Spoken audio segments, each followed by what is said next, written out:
The current of science.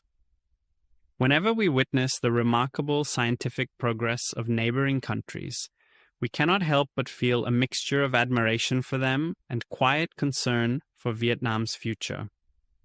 During my recent academic exchange in Japan, these reflections grew stronger, and I'd like to share a few of them here.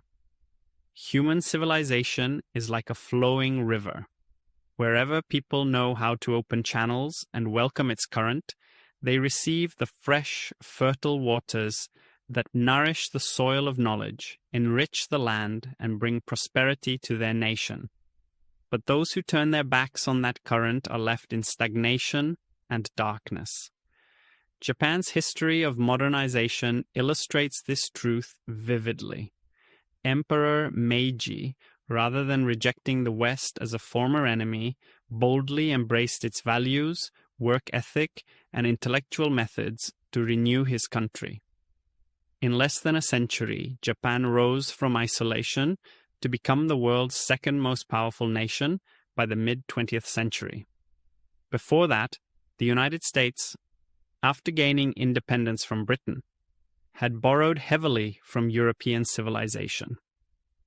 Over 200 years, that new nation transformed from a wild frontier into the world's leading power. At the close of the 20th century, China, by opening itself to the great current of science, evolved from a poor and underdeveloped giant into a global force in less than 50 years. Likewise, Singapore, South Korea, and Taiwan were lifted and reshaped by that same current within just 3 decades. Clearly, geography, ethnicity, ideology, or history are not the decisive barriers to progress. The answer for Vietnam is simple yet urgent.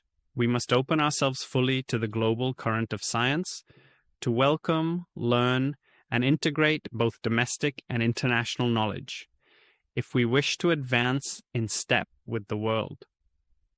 The river of science flows constantly. Whether we are carried forward by it or left standing on its banks depends entirely on our courage to open the gates.